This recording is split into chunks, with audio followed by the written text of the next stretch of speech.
कृष्णाय वासुदेवाय हरये परमात्मने प्रणतः क्लेशनाशाय गोविन्दाय नमो नमः। श्री परमात्मने नमः। न हि कश्चित् क्षणमपि जातु तिष्ठत्य कर्मकृत् कार्यते ह्यवसः कर्म सर्वः प्रकृतिजैर्गुणैः कर्मेन्द्रियाणि संयम्य यास्ते मनसा स्मरन् इन्द्रियार्था विमूढात्मा मिथ्याचारः स उच्यते।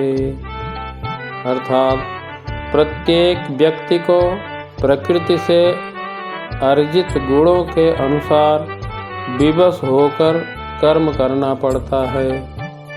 अतः कोई भी बिना कर्म किए एक पल के लिए भी नहीं रहता। जो कर्म इंद्रियों को बस में तो करता है, किंतु जिसका मन इंद्रिय विषयों का चिंतन करता रहता है, वह निश्चित रूप से स्वयं को धोखा देता है और मिथ्याचारी कहलाता है।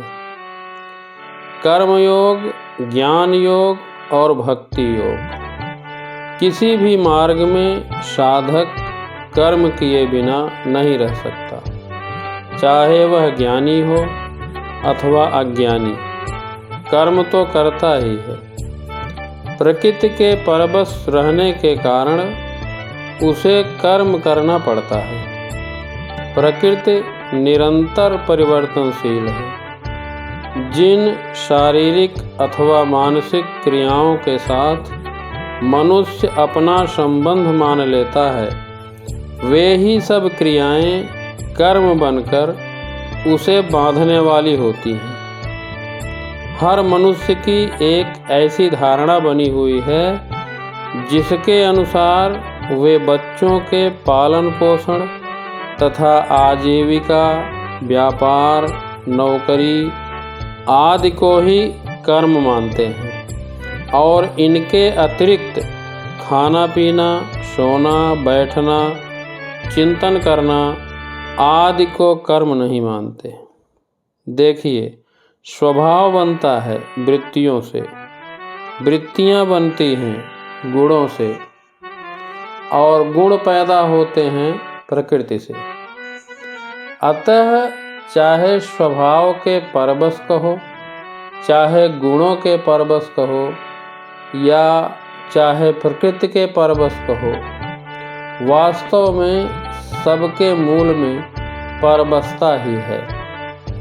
क्रिया मात्र केवल प्रकृति में ही होती है, परंतु प्रकृति के साथ अपना तादात्म्य स्वीकार करने से मनुष्य प्रकृतिजन्य गुणों के अधीन हो जाता है तथा उसका क्रिया के साथ संबंध हो जाता है। इसीलिए प्रकृति के साथ अपना संबंध मानने वाला कोई भी मनुष्य जागृत, स्वप्न, मूर्छा, समाधि, प्रलय, महाप्रलय आदि किसी भी अवस्था में क्षण मात्र भी कर्म किए बिना नहीं रह सकता। जैसे मनुष्य सो रहा हो और उसे कच्ची नींद में जगा दो तो वह कहेगा मेरे को कच्ची नींद में जगा दिया।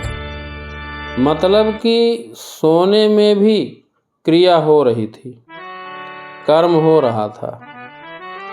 सांसारिक भोगों को बाहर से भी भोगा जा सकता है और मन से भी। बाहर से राग पूर्वक भोगों को भोगने से अंतःकरण में भोगों के जैसे संस्कार पड़ते हैं, वैसे ही संस्कार मन से भोगों को भोगने से अर्थात राग पूर्वक भोगों का चिंतन करने से भी पड़ते हैं।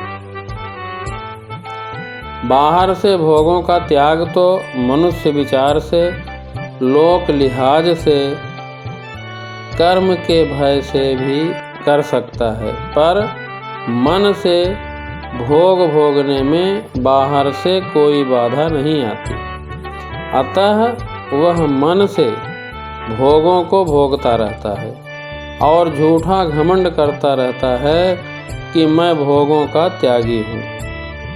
मन से भोग भोगने से विशेष हानि होती है। मनुष्य बाहर से तो इंद्रियों की क्रियाओं को हठपूर्वक रोक सकता है, पर मन से उन इंद्रियों के विषयों का चिंतन करता रहता है और ऐसी स्थिति को क्रिया रहित मान लेता है। इसलिए वह मिथ्या आचरण करने वाला कहा जाता है। यद्यपि उसने इंद्रियों के विषयों को बाहर से त्याग दिया है और ऐसा समझता है कि मैं कर्म नहीं करता हूँ, तथापि ऐसी अवस्था में भी वह कर्म करता रहता है।